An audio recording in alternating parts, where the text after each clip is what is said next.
பெங்களூரில் குமாரசாமி இன்னைக்கு செய்தியாளர் சந்திப்பை நடத்தினார். அப்போது அவர் பக்கத்தில் எடியூரப்பாவும் இருந்தார். அந்த நேரம் பேசிக்கிட்டே இருந்த குமாரசாமிக்கு திடீர்னு மூக்கிலேருந்து ரத்தம் வடிய ஆரம்பிச்சிச்சு. உடனே அவர் பயப்படாமல் அந்த மூக்கிலேருந்து வர ரத்தத்தை கையில் வச்சுருந்த டவல்னால் தொடச்சிட்டே இருந்தார். ஒரு கட்டம் வரைக்கும் பார்த்துட்டே இருந்தார். ஆனால் மூக்கிலேருந்து ரத்தம் நின்றோம் அப்படின்னு தொடச்சிட்டே இருக்கார். துடைக்க அந்த ரத்தம் அப்படி வந்துக்கிட்டே இருக்குது மூக்கிலேருந்து. திடீர்னு அவரோட கூட இருந்த ஆதரவாளர்கள்லாம் பதறி போனாங்க. ஆனால் அவர் பயப்படாமல் அங்கே நின்று பத்திரிகையாளர் சந்திப்பை நடத்திட்டு தான் இருந்தார். ஒரு கட்டத்தில் மூக்கிலேருந்து ரத்தம் வடிகிறது நிற்காமல் தொடர்ந்து இருந்துகிட்டே இருந்ததுனால அவர் சற்றும் அதை எதிர்பார்க்கல அந்த மாதிரி ஆகும் அப்படின்னு.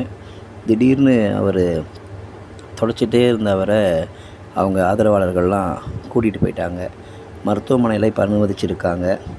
ஏன்னா அதுக்கு என்ன காரணம் அப்படின்னா, ஏற்கனவே 2 முறை இதய அறுவை சிகிச்சை செஞ்சுருக்காங்க. அதனால் ஏதோ அதில் கொடுக்குற ஒரு மருந்து அவர் எடுக்கிறதுனால அதிக அளவு இந்த போல் சில வேளையில் ரத்தம் வெளியேறும் அப்படின்னு சொல்லியிருக்காங்க மருத்துவர்கள் தரப்பில். அதனால் பயப்படுற அளவுக்கு இதில் ஒன்றும் இல்லை, குணமாயிட்டார், நல்லா இருக்கார் அப்படின்ற நம்பத்தகுந்த வட்டாரங்கள் செய்தி தான் இப்போது வெளிவந்தது.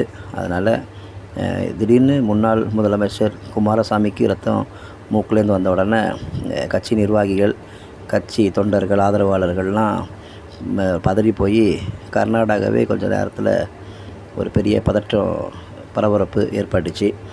அவர் மருத்துவமனையில் அனுமதித்ததுக்கு பிறகு மருத்துவர்கள்லாம் அவர் நல்லா இருக்கார், பயப்பட வேணாம், நார்மல் ஆகிட்டாருன்னு சொன்ன உடனே தான் அவங்க நிம்மதி பெருமூச்சே விட்டாங்க. ஏன்னா 2 முறை இதய அறுவை சிகிச்சை மேற்கொண்டதுனால இவருக்கு ஏதோ ஆகிடுமோ அப்படின்னு ஒரு பதற்றமும் பயமும் இருந்துச்சு. மருத்துவர்கள் தரப்பில் நல்லா இருக்காருன்னு சொன்ன உடனே தான் எல்லாருக்கும் ஒரு சந்தோஷமே கிடச்சிச்சு. இப்போ நல்லா இருக்கார் குமாரசாமி அவர்கள். நன்றி.